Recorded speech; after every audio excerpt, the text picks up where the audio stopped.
السلام علیکم۔ آج ہم بات کریں گے غازی علم دین شہید کے بارے میں۔ رحمت عالم صلی اللہ علیہ وسلم پر جان قربان کرنے والے ہر دور میں رہے ہیں، جنہوں نے اپنی جان کی پرواہ نہ کرتے ہوئے حضور کریم صلی اللہ علیہ وسلم کی عزت کی حفاظت کی، اس لیے کہ نبی کریم صلی اللہ علیہ وسلم نے فرمایا، تم میں سے کوئی شخص اس وقت تک مومن نہیں ہو سکتا کہ جب تک میں اسے اپنی جان مال اور اولاد سے پیارا نہ ہو جاؤں۔ اس لیے جب بھی نبی کریم صلی اللہ علیہ وسلم کی ناموس کی بات آئی، مسلمانوں نے رکھ کر حضور نبی کریم صلی اللہ علیہ وسلم کی عزت کو بچانے کی کوشش کی کہ جب تک میں کٹ مروں نہ خواجہ یثرب کی حرمت پر، کہ جب تک میں کٹ مروں نہ خواجہ یثرب کی حرمت پر، خدا شاہد ہے ایمان میرا کامل ہو نہیں سکتا۔ غازی علم دین شہید کہ جن کا یوم شہادت 31 اکتوبر ہے، قافلہ عاشقان مصطفیٰ کا ایک راہی تھا۔ غازی علم دین 4 دسمبر 1908 کو کوچہ چابک لاہور میں مسوت طبقے کے ایک فرد تالا مند کے گھر میں پیدا ہوئے جو برائی کا کام کرتے تھے۔ تالا مند اعلیٰ پائے کے ہنرمند تھے، جن کا اپنے علاقے کے جانے پہچانے کاریگروں میں شامل ہوتا تھا۔ وہ علم دین کو گاہے بگاہے اپنے ساتھ لاہور سے باہر بھی لے جاتے تھے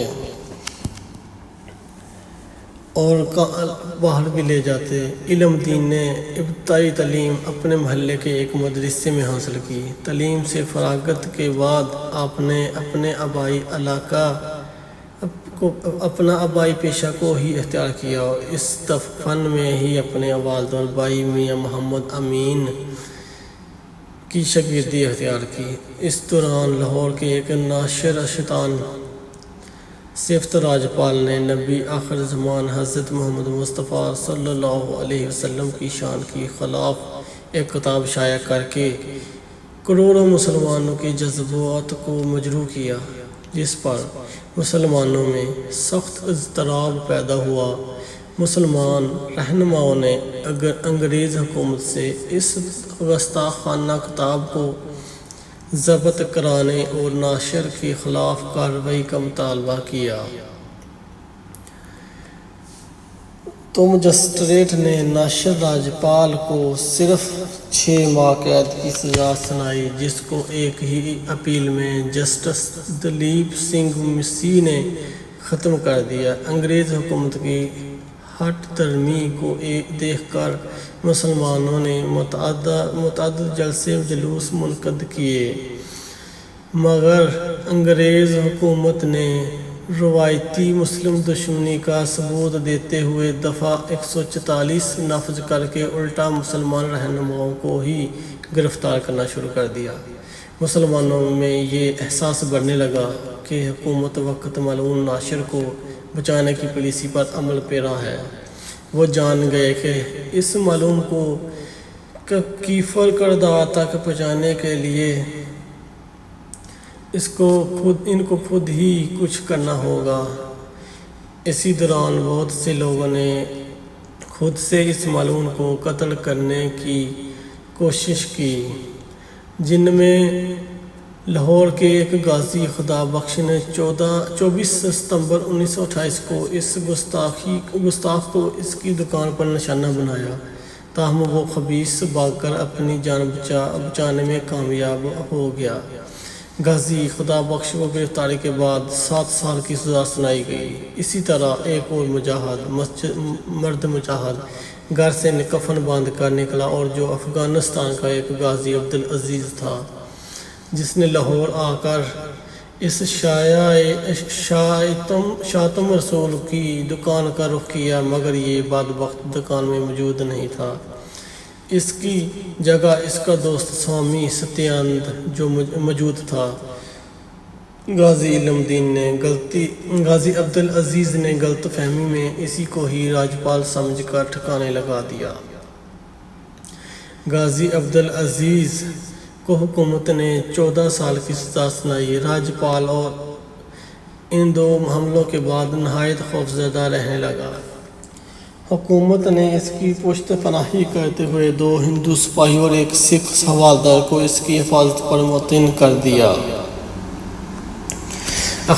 اخبارات چیختے چلاتے رہے، راجپال کی خلاف کارروائی کا مطالبہ کرتے رہے، جلسے ہوتے، جلوس نکلتے، لیکن حکومت اور عدل انصاف کی کان پر جون تک نہ ریںگتی۔ مسلمان دل برداشتہ ہوئے لیکن سرگرم رہے۔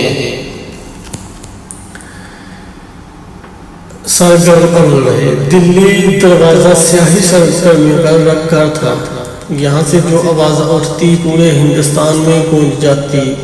علم دین ایک روز حسب معمول کام پر سے واپس آتے ہوئے دلی دروازے پر لوگوں کا ہجوم دیکھ کر رک گئے۔ انہوں نے لوگوں سے دریافت کیا تو پتہ چلا کہ راجپال نے نبی کریم صلی اللہ علیہ وسلم کے خلاف کتاب چھاپی ہے، اس کے خلاف تقریریں ہو رہی ہیں۔ کچھ دیر میں ایک اور مقرر آئے جو پنجابی زبان میں تقریر کرنے لگے۔ یہ علم دین کی اپنی زبان تھی۔ تقریر کا مقصد یہ تھا کہ راجپال نے ہمارے پیارے نبی کریم صلی اللہ علیہ وسلم کی شان میں گستاخی کی ہے اور وہ واجب القتل ہے۔ اسے اس شر کی سزا ضرور ملنی چاہیے۔ علم دین گھر پہنچے تو والد سے تقریر کا ذکر کیا۔ انہوں نے بھی تائید کی کہ رسول اللہ صلی اللہ علیہ وسلم کی ذات پر حملہ کرنے والے کو ضرور سزا ملنی چاہیے، حملہ کرنے والے کو وصل جہنم کرنا چاہیے۔ علم دین اپنے دوست شیدے سے ملے اور راجپال اور اس کی کتاب کا ذکر کرتے، لیکن پتہ نہیں چل رہا تھا کہ راجپال کون ہے اور اس کی دکان کہاں ہے اور اس کا حلیہ کیا ہے۔ شیدے کے ایک دوست کے ذریعے معلوم ہوا کہ شاطم رسول ہسپتال روڈ پر کتابوں کی دکان کرتا ہے۔ علم دین اس کی تحقیق پر لگ گئے، جس کے اس نے بہت سے لوگوں سے پوچھا اور جلسے جلوسوں میں ہونے والی تقریر سنی۔ بعد ازاں یقین ایک رات اس کا دل بہت پسچا، جہاں پھر ایک رات انہیں خواب میں ایک بزرگ ملے۔ انہوں نے کہا تمہارے نبی صلی اللہ علیہ وسلم کی شان میں گستاخی ہو رہی ہے اور تم ابھی تک سو رہے ہو، اٹھو جلدی کرو۔ علم دین ہڑبڑا کر اٹھے اور سیدھے شیدے کے گھر پہنچ گئے۔ پتہ چلا کہ شیدے کو بھی ویسا ہی خواب نظر آیا تھا۔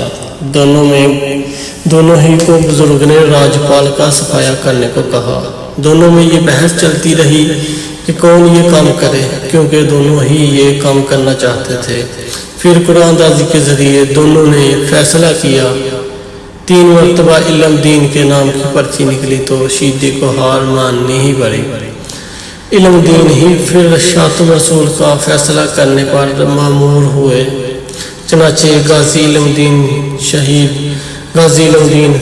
6 ستمبر 1929 کو لاہور آئے۔ معلوم ہوا کہ راجپال کی دکان واقع ہسپتال روڈ انارکلی نژد مرزا قطب الدین ایبک میں ہے۔ اب وہاں گئے تو معلوم ہوا راجپال ابھی نہیں آیا۔ آتا ہے تو پولیس اس کی حفاظت کے لیے آ جاتی ہے۔ آپ نے انتظار کیا اور پھر اتنے میں وہ لین 1 بجے دوپہر پہنچ گئے، جسے کار سے نکلتے وقت کے بارے میں کھوکھے والے نے بتایا کہ یہی راجپال ہے، اسی نے کتاب چھاپی ہے۔ وہ دفتر میں جا کر اپنی کرسی پر بیٹھا اور پولیس کو اپنی آمد کی خبر دینے کے لیے ٹیلی فون کرنے ہی والا تھا کہ علم دین دفتر کے اندر داخل ہوئے۔ غازی نے راجپال کو للکارا اور پلک جھپکتے ہی چھری نکالی اور ہاتھ فضا میں بلند ہوا اور راجپال کے گجے پر جا لگا۔ چھری کا پھل سینے میں اتر چکا تھا۔ ایک ہی بار اتنا کارگر ثابت ہوا کہ راجپال کے منہ سے صرف ہائے ہائے کی آوازیں ہی نکلی اور وہ آندھے منہ زمین پر جا پڑا۔ اس کی دکان کے ایک ملازم نے قریبی تھانے انارکلی کو خبر دی، جس پر پولیس نے آپ کو گرفتار کر لیا۔ آپ اس واقعہ کے بعد نہ صرف مکمل پرسکون رہے بلکہ آپ نے فرار ہونے کی بھی کوشش نہیں کی۔ آپ نے اس کارروائی کا اعتراف کیا اور گرفتاری پیش کر دی۔ مقدمہ ایڈیشنل ڈسٹرکٹ مجسٹریٹ لوئس کی عدالت میں پیش ہوا، جس نے ملزم پر فرد جرم عائد کر کے صفائی کا موقع دیے بغیر مقدمہ سیشن کورٹ میں منتقل کر دیا۔ آپ کی جانب سے سلیم بارایت لا پیش ہوئے، جنہوں نے آپ کے حق میں دلائل دیے، مگر نیب نامی انگریز جج نے آپ کو مورخہ 22 مئی 1929 کو سزائے موت کا حکم سنایا۔ مسلمانوں لاہور نے فیصلہ کیا کہ سیشن کورٹ کے اس فیصلے کے خلاف ہائی کورٹ میں اپیل کی جائے اور اس مقدمے میں غازی کی وکالت کے لیے جناب قائد اعظم محمد علی جناح رحمۃ اللہ علیہ کو نامزد کیا گیا۔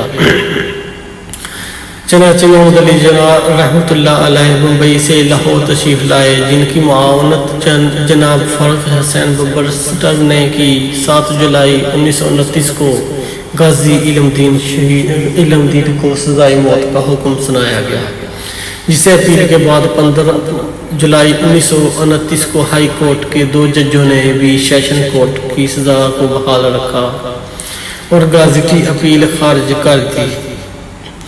اپیل خارج ہونے کی اطلاع جب جیل میں غازی علم دین کو ملی تو آپ نے مسکرا کر فرمایا، شکر الحمدللہ، میں یہی چاہتا تھا، بزدلوں کی طرح قیدی بن کر جیل میں سڑنے کے بجائے تختدار پر چڑھ کر ناموس رسالت پر اپنی جان افزا کرنا میرے لیے ہزار ابدی سکون اور راحت ہے۔ ہائی کورٹ کے اس فیصلے کے خلاف لندن کے یورپی کونسل میں بھی اپیل دائر کی گئی۔ اس اپیل کا مسودہ قائد اعظم رحمۃ اللہ علیہ کے زیر نگرانی ہی تیار کیا گیا، مگر اس نے بھی اپیل کو رد کر دیا۔ 31 اکتوبر 1929 بروز جمعرات کو میاں والی جیل میں اس سزا پر عمل درآمد کیا گیا۔ آپ کی شہادت کے بعد انگریز حکومت نے آپ کے جسد خاکی کو قبضے میں ہی رکھا اور کسی نامعلوم مقام پر سپرد خاک کر دیا، جس پر شدید احتجاج لہر اٹھی اور 9 نومبر 1929 کو مسلمان رہنماؤں کے ایک وفد، جن میں